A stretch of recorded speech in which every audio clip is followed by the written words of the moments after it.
Hi there, I'm your host Marlene McConnell and welcome to the Surviving Trauma Stories of Hope podcast. In this week's episode, I'm excited to welcome the very astute Dr. Tara Perry to the podcast, who is joining me from our office in Henderson, Tennessee.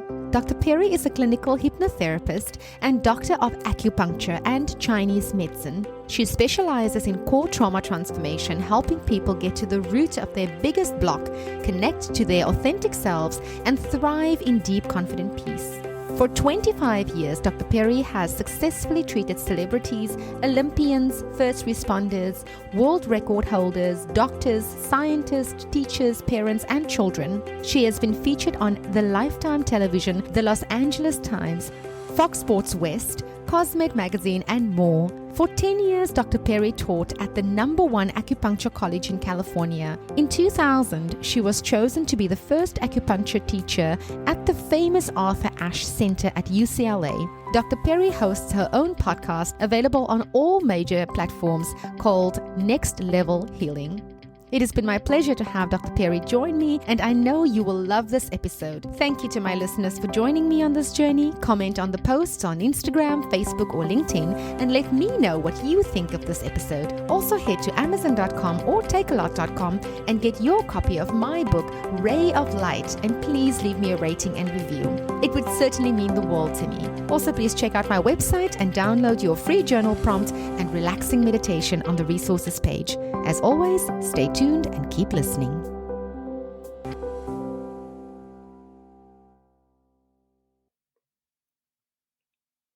Welcome to the Surviving Trauma Stories of Hope podcast, Dr. Tara. I'm so happy that you are joining me today. Thank you. So glad to be here. I love this. Thank you so much. I love the subject of trauma because we all have trauma to some degree, and some of us, it completely devastates our life. So the fact that you're reaching out with so many stories of hope and inspiration is such a beautiful thing. Thank you.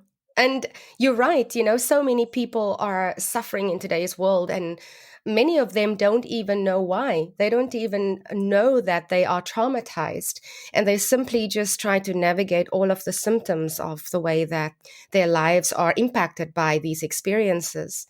And so, yeah, I mean, just again, I am so honored and grateful that you agreed to meet with me and join me today. I know that, you've been featured on so many prestigious media outlets like Lifetime Television and Fox Sports and LA Time Magazine and Wall Street Journal. I mean, that's just to name but a few. So I truly am very grateful and honored that you grace us with your presence here on the Surviving Trauma Stories of Hope podcast. So thank you and welcome. Thank you.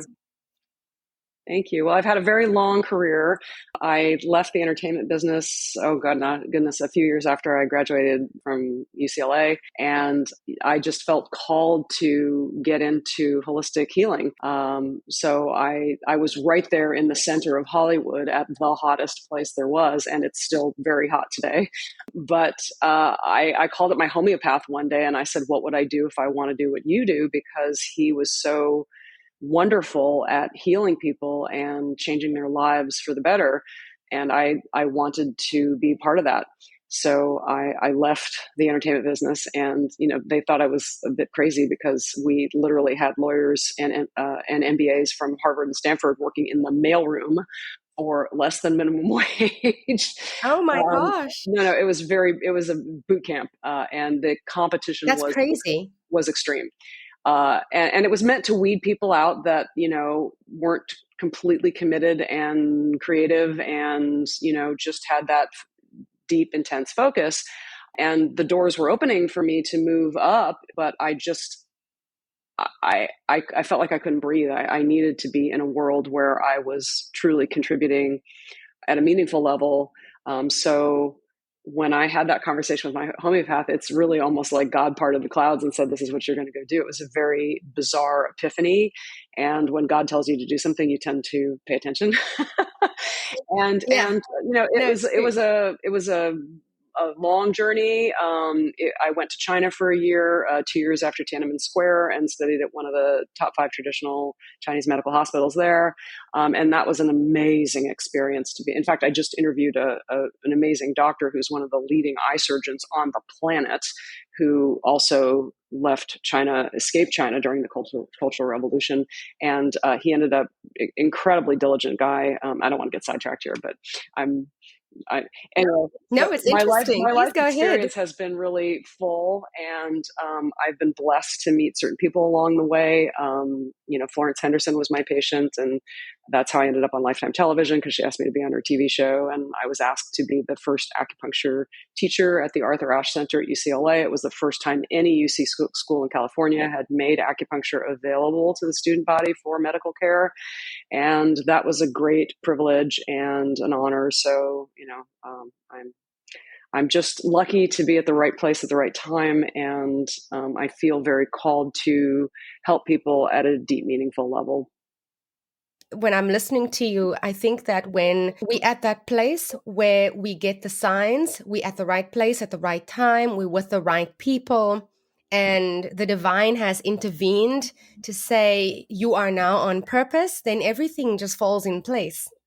100%. And I think it's true for everybody. And nothing makes me happier than helping people get into alignment and to be able to receive those gifts. I mean, that lights me up, and that is this work. So whatever your challenge is, there are tools like this podcast of yours available to help you reach out, to get in alignment, to source the treasures that are available for your healing. Because I truly believe, and I find that most people, when they get on the other side of the healing, they can look back and go, oh, life wasn't happening to me, it was happening for me. There's a gift there. So that Right. discomfort, that pain, that whatever it is, there's a gift there when you get to the other side of it. So on this show, obviously, it's similar to you. I love talking about all things trauma and trauma related, and of course, healing as the number one goal that we have. But trauma, like I mentioned earlier, it looks so different for different people. And some people, they're not even aware that they are in the experience of trauma, because all That of was me for a long time. yeah, because all our instigating events that really lead us to that, it looks different. So if you have to venture and share with us, in your experience, from a doctor's perspective, how would you define trauma? So how would I define trauma? Trauma is, and again, I think we all have trauma to some degree. And for me, I didn't realize the trauma that I was experiencing until I started studying trauma. And then all of a sudden my jaw hit the ground and I realized, oh my gosh, I have experienced trauma. Because I was, I had the hypervigilance. I had the need to always be achieving, always being, and I couldn't really feel the experience of having success, having arrived, having that level of joy at accomplishment, because there was that piece of me that was traumatized that said, you're really not good. You're not okay. And so there was that constant angst, that constant nervousness, that constant, I have to, do more, say more, be more. And when you can get past that and live in that, beautiful, deep, confident peace, it's just so delicious. So the question was, what is trauma? Trauma is any time in life, and it usually dials way back to childhood. I get people that go back to being in the womb, toddlers. Sometimes people know very clearly what traumatized them. Other people have no clue. Sometimes they blocked out the memory. It was so terrible. It could have been physical abuse or sexual abuse. But it's anytime the brain says, you're not okay, you're not safe, things are not okay, you have to do something. So fight or flight, all of the sympathetic nervous system responses, fight, flight, freeze, fawn, do something to get the situation better. So Donald Hebb back in 1949 became known for the scientific discovery that neurons that fire together wire together.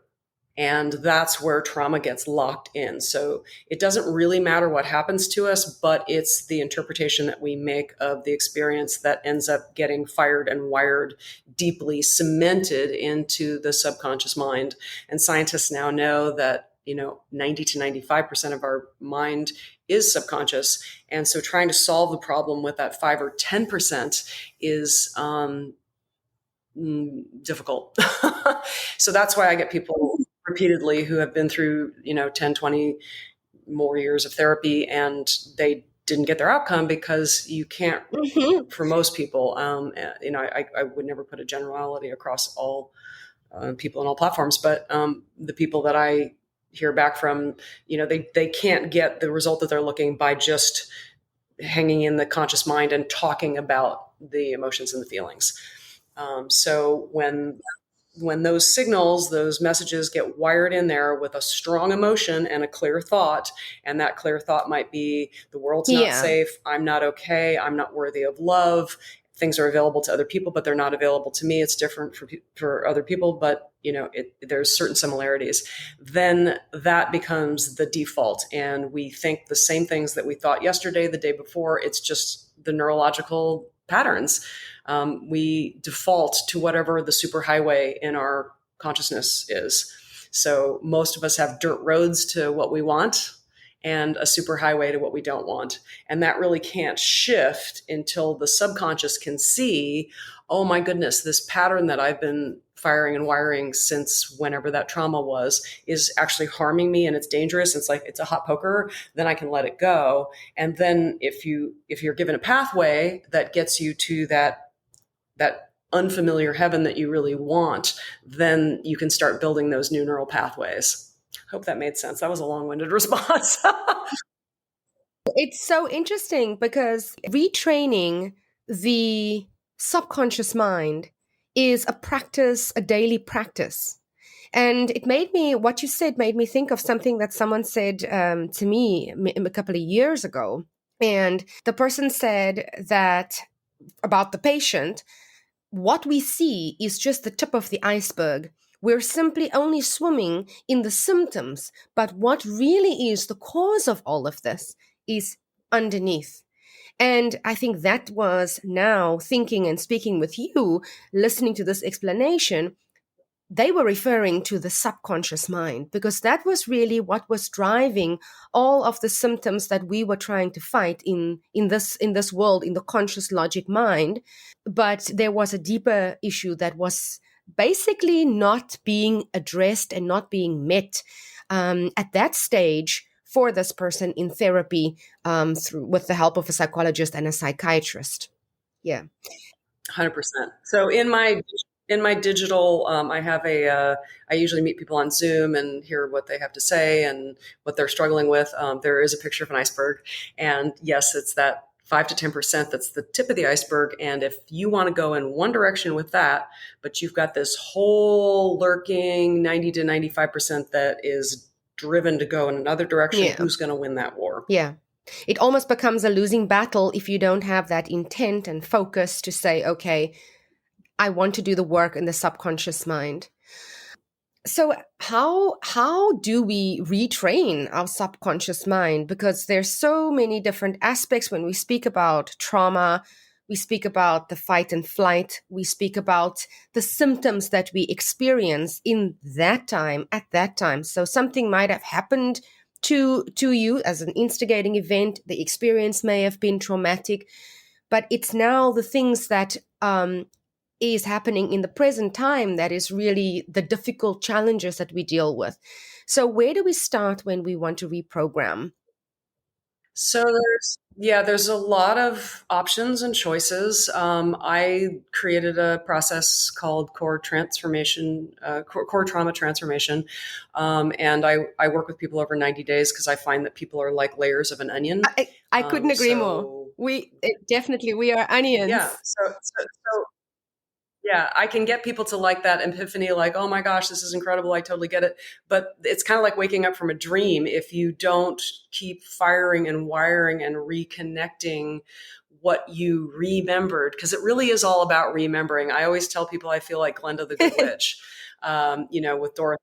Yeah, because it's you will remember what you forgot. You forgot that you're whole. You forgot that you're lovable. When you were born, you were just this giggling, smiling, happy baby, for most of us.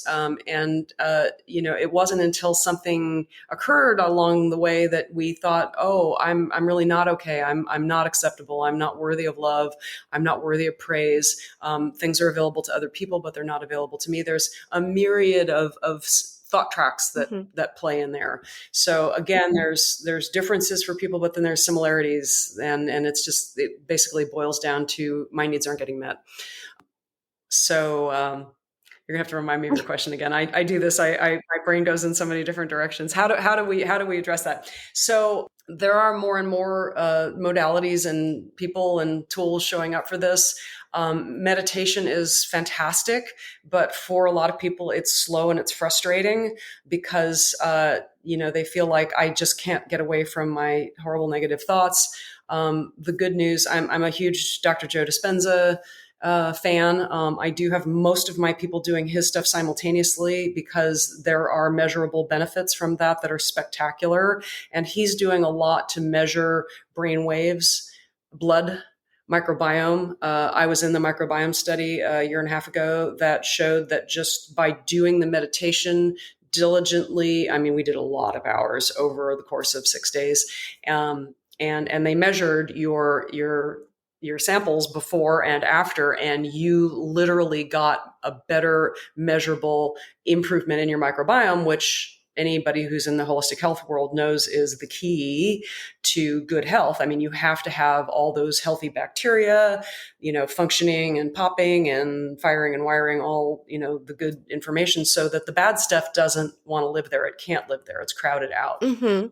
Same is true for our thoughts. If you have negative, crappy thoughts swimming around in there and they're dominating, whether you're aware of it or not, then the outcomes in your life are going to be less than optimal. So that's kind of why affirmations don't work for a lot of people, because you like plant little fish into a pond.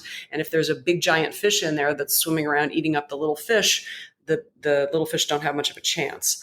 So I am a huge fan of meditation. I know there's all kinds of brain spotting and neurofeedback and biofeedback and EMDR. My process has been really, really helpful for the people that I work with. I am just one person, so I can't work with, tons of people. Yeah. I'm grateful that it works great online. So I have clients all over the world, literally all over Europe and Slovakia and Pakistan. Fantastic. Yeah. And Australia. Have I had anybody in South Africa? I'm not sure yet. But I'm going to have to sign up. I was really lucky to just, again, my whole entire life, I've been doing this for 25 years. It's been geared to how do I help people the fastest, the quickest, really transform them from where they are to where they want to go. So again, I created sort of a hybrid thing. I work with people over 90 days in 3 sessions. I have them track their progress. They get a high performance planner. And then I make them an audio tape that's customized to them at the end of each session. Once I can see the way in, when I can see what's been blocking them, what that big fish is swimming around that's eating all the little fish, so that we can fire and wire new neural pathways. Because that's really what this is all about. It's getting those old neural pathways that got wired in there with the trauma to dry up and blow away. So the new neural pathways, some people can get there with faith. If you have a very, very strong faith base and you can just say, this is my life, period. Yeah. I'm choosing a new way. Yeah. And so it's, again, there's different modalities for different people. Again, I've formulated something that is spectacular. And the reason I'm only doing this right now is because I love the outcomes. I just worked with somebody who had the worst case of social anxiety I have ever seen. She was referred by a former employer. She literally could not make eye contact with me when she came in the front door. Her life was miserable. She's a nanny, so the only time she felt safe was with children. She's a great nanny, but she had no relationships with adults. Even going to the supermarket was a painful experience for her. And now, I mean, in 90 days, she's flying across the country. She's posting pictures on Facebook going, yes, I'm at the beach and I've got beach hair and I don't care because I'm in my happy place. People are calling her the magic lady because she's really good at setting attention and just having stuff show up. So it's the joy of seeing somebody get back to who they really are, that they forgot. And it's all lies. It's, the word belief, what's right in the middle of it? Yeah. Lie. So I think, and I think it's the stories and the narratives that we tell ourselves. And I thought just the other day about, I was speaking about a relationship, a friendship, in fact, and I was telling someone, this came at the right time because it was a reminder for me of in my life. And you're right. We need the reminder of who we are, of what we deserve, of what is good for us, of what our who we are at our core. We need that reminder, and sometimes that comes in the form of interactions, relationships. Sometimes it comes in the forms of engagements with someone like you, Dr. Perry, and that in itself is so powerful. Because when you are reminded, you kind of bit by bit relinquish the disempowered place that you're in, and you start to take on a little bit of empowerment every time. Yeah. And part of the trick is giving yourself, I always tell people the nervous system is like a puppy dog. If you don't, that puppy dog can become the greatest guard dog. It'll run into fire to protect you. It'll be your best friend throughout, but if you beat it with a newspaper every day, it's going to cower in the corner and whimper and not blossom. So our nervous systems are like this too. We don't get to tell ourselves how horrible we are. I mean, I suffered from this unconsciously for years. I mean, decades. I really didn't treat myself well. And so many people don't. I mean, most of us would not allow, if we saw an adult treating a child the way we treat ourselves, we would stand between that adult and say, that child, you do not get to do that. But we don't stand up for ourselves that way. So again, it's about becoming conscious. It's about becoming aware. What are those thought tracks going on there? And, you have 2.5 million cells coming online every second of your day. And if the first thing that those cells are hearing is, oh God, how am I going to get through this day? Oh gosh, I don't like this person at work. Oh my God, how do I get through? Oh my gosh, my knees hurt. Wow, I'm getting older. Gosh, there's no good partners out there for me. If that's what your cells are hearing, do you think they're going to go, oh great, I'm here. What do you want me to do? Or are they going to go, oh gosh, where can I go and just not be here anymore? I want to stay in bed. Can I please stay in my little cell bed? So we just have to start recognizing these things and gaining because when you start taking correct action in your life, it feels good.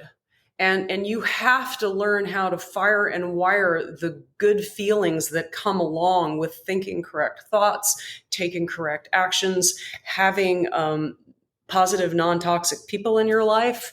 I've worked with people and been responsible for divorces because, people wake up and they go, oh, I don't deserve to be treated like this. I deserve better. And if their partner isn't willing to get better, sometimes it's better to just say, you know what, it's been a great learning experience, but there's better things. It's true. And I think when you start doing the work for yourself, people around you might not like that. And, it's one of those necessary evils, I think, that we have to go through because our relationships, they will always reflect to us who we are. And if we are disempowered, we will see it in those relationships that we're in. But when the moment we become empowered, we will also see what we once thought was our rock in the relationship is actually not. It was merely a reflection of who we are. Yeah, 100%. Yeah. Yeah, the world is truly our mirror. And what's really wonderful about all of that is once you start seeing that and dancing with it, it's so crazy how much abundance there is and how much synchronicity there is. But if we're not in alignment, we can be right in the middle of wonderful possibility and not manifesting it. And if we are in alignment, we can be in really not such great circumstances and still manifest what is the next best great thing for us. So it does get really, really exciting when we start walking the path that is more authentic. And it is, I mean, it's based in gratitude. As Joe says, Dr. Joe, gratitude is the ultimate signature of receivership. So gratitude is huge. Letting go of any fear, regret. If you have a grudge that you're holding, you're not hurting the other person. You are hurting yourself. That's just a spiritual truth. And then, forgiveness is huge of self too, because the one that you really have to forgive at the end of the day is ourselves. Yeah. And shame, letting go of shame. Well, that's part of self-judgment, and that's forgiving self. Yeah. For anything you perceive that you didn't do right. Yeah. Because it's just and I think some people struggle with that, they think that the forgiveness is for someone else, but that there is in fact such a thing as forgiving yourself for perhaps holding on to a situation as long as you did. Yeah. Or for having made the decisions that didn't serve you, and accepting that it's okay, but I forgive you for having done that. Yeah. And so I think people struggle with that because they find it difficult to give it to themselves. It's always easier to share and give to someone else. Well, think about it. If you're a parent and you are living in shame, how good an example are you setting for your children? Yeah. I mean, your children can't grow and be happy and flourish if, they're looking at mom or dad and they're feeling this shame. Yeah, that's a big one. Because yes, I do work with people, and some people are really, because when I make that audio, and I can find them fairly quickly because they're the ones that when they listen to the audio and they listen to the positive things, some of them just can't stand to hear good things about themselves. Yeah. And then, I go to the breathing demonstration. So I always say, take a breath in and then exhale, exhale, keep exhaling. Don't inhale, exhale. How long can you do that for? Yeah. If you're living in shame and if you're living in the energy of not being able to receive because you're not worthy, then you're denying that life process. You're not part of the life process. And it's like life is a puzzle and you're a puzzle piece. And if you don't fill out your puzzle piece, then the puzzle doesn't get completed. I love this holistic approach that you have. Like you incorporate, I'm a huge fan of chiropractors. I think chiropractors do amazing work. Certainly in my personal experience, it has been fantastic. It has really helped me over the years deal with the stresses and coping with life. And the transformation is almost immediate. Like, I mean, within a day or two, you see the results, you feel it in your body. And then, of course, coupling that with Chinese medicine, meditation, it brings this nutrition, brings it about holistically, because we can't only look at one aspect of the body, even though we would think that something that is traumatic is something that is only in our minds, but it's actually not. It's also in our body, right? I was listening to your interviews that you have on your YouTube page, and I was listening to the one interview that you had with a lady. She suffered from the fear of eating, and she she was always very fearful of choking, and then she actually would choke all of the time.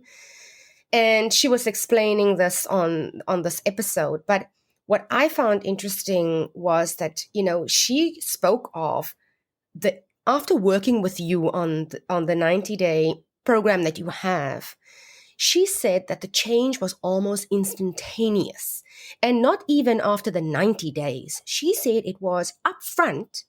There was a definite change.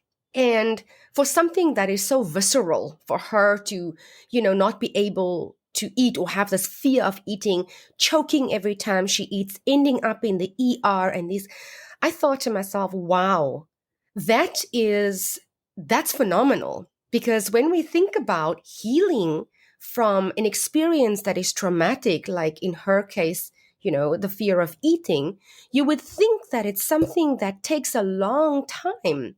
And I think we all have that in our minds, that it's got to take 20 years, otherwise you're not healed. So I was very, very surprised, pleasantly surprised to hear her testimony. Do you know who I'm talking about? Oh, yes. No, I'm actually really glad you're bringing this up. That's Julie, and she's darling. I love her. She's great. So her husband contacted me and said her story is that she was attacked by a Rottweiler. Yes. And it attacked her jaw. And so she had to go through 6 jaw surgeries in order to get that repaired. So she was living in constant fear of having additional surgeries, being in constant pain, losing more teeth. She had 3 young children, and she's a dynamo. I mean, she's like a physical therapist. She's, a realtor. She's a beautiful, accomplished, amazing woman. And yes, so her husband contacted me, said, can you help her? And I said, bring her on in. And in the first session, and she had done everything. I mean, chiropractic, acupuncture. She said this was like a no-brainer choice for me because, they were spending so much money on medical visits. Exactly. That's exactly what she said. Yeah. And I mean, it was really a very short interview because, I mean, in 13 minutes, she had said everything. It's like, all right, thanks very much for coming in. And she actually, I don't know that she even did her 3rd session. And that's not an uncommon thing. If people are busy, I've had people that run companies. If they have a problem they want to solve and, it's solved out their first session, they're like, thank you so much. This was worth everything. They write me a nice review and it's like, okay, I'll see them next time they have something come up. So I'm really, really glad you said this because healing doesn't, if you look back in time and you think about the big breakthroughs that you had, it doesn't take 20, 30 years to have a breakthrough. It takes getting to that precipice where you're at a tipping point and the old is just, not acceptable anymore. And I really like to get people, in fact, I kind of need people to be an 8, 9, or a 10 need to change and an 8, 9, or a 10 desire to change. And the reason for that is that when stress happens, which it does for all of us, the brain wants to sit down, drink a beer, and fall asleep. So in order for me to get people from where they are to where they want to go, it's like if 2 atoms are fused together and they're tightly, if you're into chemistry or physics or anything, if they're tightly connected, what does it take to pull them apart? What's the answer? Energy. So if you're going to change from where you are, which has got all this tight firing and wiring, again, Hebe's law, if you're going to pull those apart, it takes energy. I don't need you to know the pathway. Your subconscious will tell us together how, what the pathway is. We'll figure out the yellow brick road. But I do need you to be committed because some people say they're committed, but they're not really. They in their minds, they like to think that they're proactive, that they, do what's necessary to change things in their life. But sometimes there's a hidden agenda. It's like they're either too fearful, like, oh, I really, really, really, really, really am not good enough. And I really, really, really don't deserve it. They have to be at that point where they're willing to go, I don't care. Like the gal that I told you with the social anxiety. I mean, you wouldn't think that somebody that had lived decades of their life, crawling into bed at night and staying there for the entire weekend because they just didn't want to go socialize with anybody, that they would have the stuff to make that transition, but she was done. She was just like, I don't want, and she apologized so many times in the course of working together. She says, am I too broken? I'm just too broken, and I kept telling her, no, you're not. That's an old ridiculous thought. And I'd have to keep bringing her back. I had to help keep reminding her, this is the process of remembering. The word remember means to put back together again. The word recognize means to recognize, to go back to that memory of what is true. So it's really all just forgetting about the lies, forgetting about the stories, getting past yourself, and people. It's doable. It's totally doable. It's doable for everybody. And it doesn't take forever and a day. Yeah. It takes getting to that precipice and just going, no, I'm not gonna. Yeah. And No if more. you've got that big fish swimming around the subconscious mind, that does need dealing with. And, it helps to do a process like this. But there are other ways to do it. If you're very committed to meditation, if you just keep going back to that heart and brain coherence, keep, just getting past your thoughts. Joe Dispenza has a great book called Breaking the Habit of Being Yourself. By the way, I have Tuesday book reports because I'm a voracious reader, and my clients are always saying, oh, if you go see Tara, bring a pad and pencil because she's going to be referencing all kinds of stuff. She's going to give you so much homework. And I give people as much homework as they're capable of absorbing, because as Tony Robbins says, 1, 2, 3, many, your brain can only process so many things. Yeah. So I like to keep it really bite-sized. We want to get to what's the most important thing to focus on and shift so that you can start, you can grab that thread and just see things start to unravel and change. I hope I answered your question. I think I went off on another tangent. Yes. And as you were talking, I was thinking about something that I heard just actually earlier today. And it was on a discussion about somatic healing. And the conclusion was that we need to give ourselves permission to be the vessels of transmutation that we are. And that came to mind as I was listening to you, because we must give ourselves the permission, whatever comes in, how it is transmuted to what we are going to put out in the world and who we are going to be in the world. Yeah. People do have the ability to block their own success. So success comes from being willing to not block your success.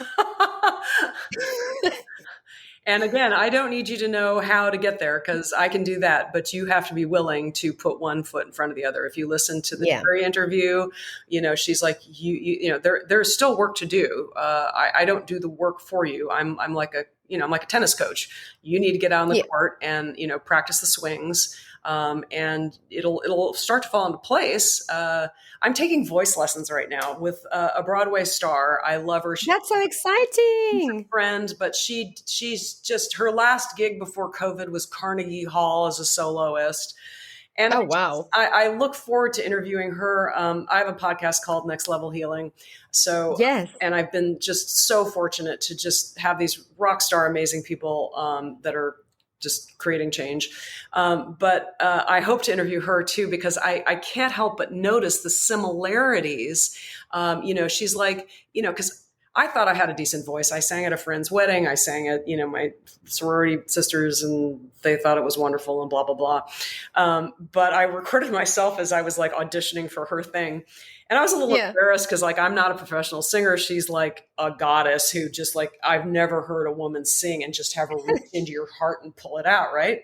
Wow. So I was a little embarrassed to say, would you teach me how to use my voice better? But my concern really was, my healing is my voice, and people are listening to my audios, every day all over the planet. Yeah. So I want my voice to be as authentic and true and powerful as the creator would like it to be.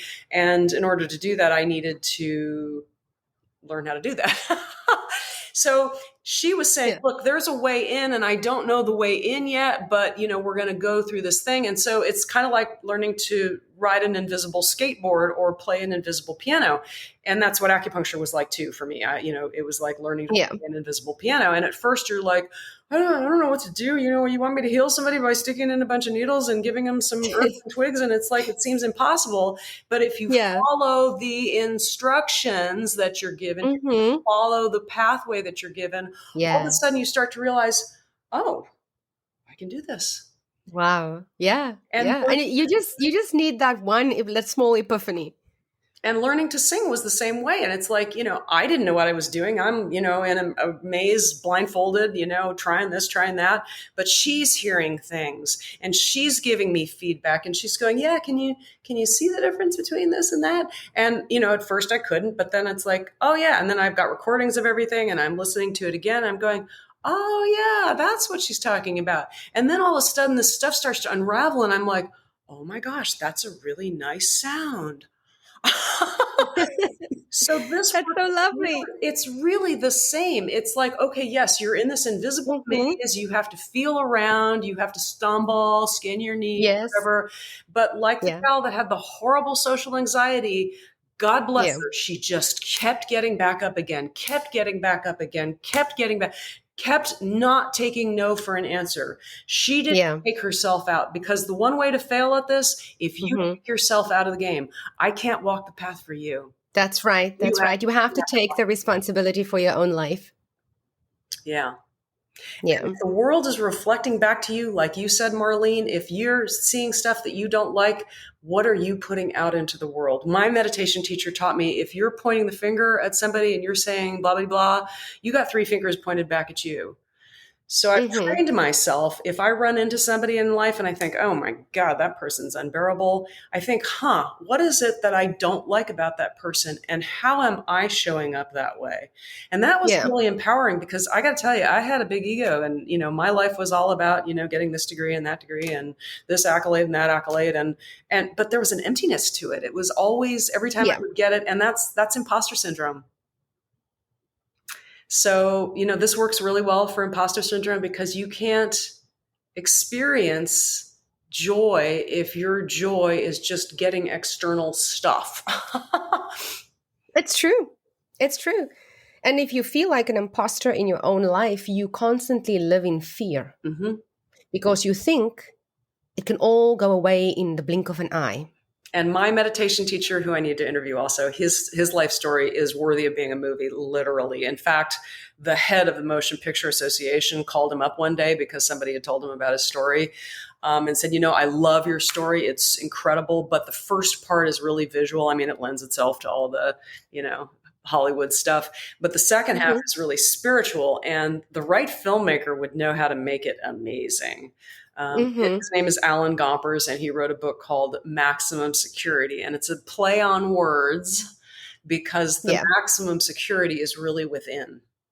Yeah. But he ended up, he was kind of the Wolf of Wall Street back in the day. He was making tons of money. He had all these companies on the Securities and Exchange Commission working underneath him, like 35 companies. But he was living a bad life. He wasn't serving people. He was taking advantage of people and making tons of money. Anyway, if you want to get a story, it's amazing. But anyway, I called him up one day, when I was struggling with something, and he said to me, Tara, do you ever wake up grateful for your breath?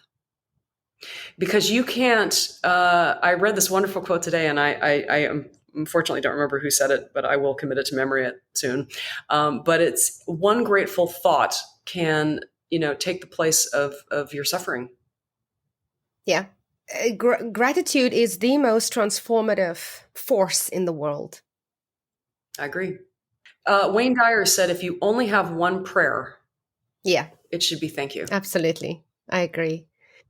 And I use the prayer of Ho'oponopono a lot. It comes up a lot. I work very intuitively, but when it's love that prayer. I love it. It's helped me also in my personal life and experience. It helped me a lot. I'm sorry, please forgive me. I love you. Thank you. It's just so beautiful, so complete, because it's got gratitude in there. It's got forgiveness in there. It's just so lovely.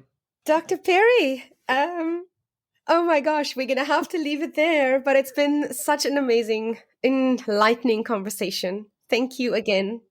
It's delightful to meet you, Marlene. I know we rushed this in because I've got visitors coming in, and we got this done in a hurry. I'm very excited to have met you. I love anybody that's out there helping people heal from trauma, because trauma is really just unnecessarily holding so many people back. Thank you so much.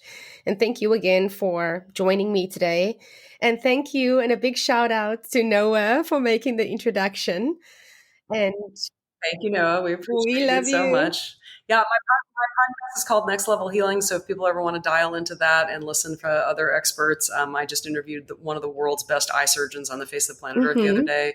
So I'm very excited about that. And I'm going to link all of your social media pages in the show notes, and so the listeners can find you easily and follow along the amazing work that you do. And also then I will link your website so that they can make the connection with you and sign up for your amazing 90-day program. Just the reviews and the testimonies speaks for itself. And you are such a passionate about the work that you do, and it just shines through when you speak, when I listen to you.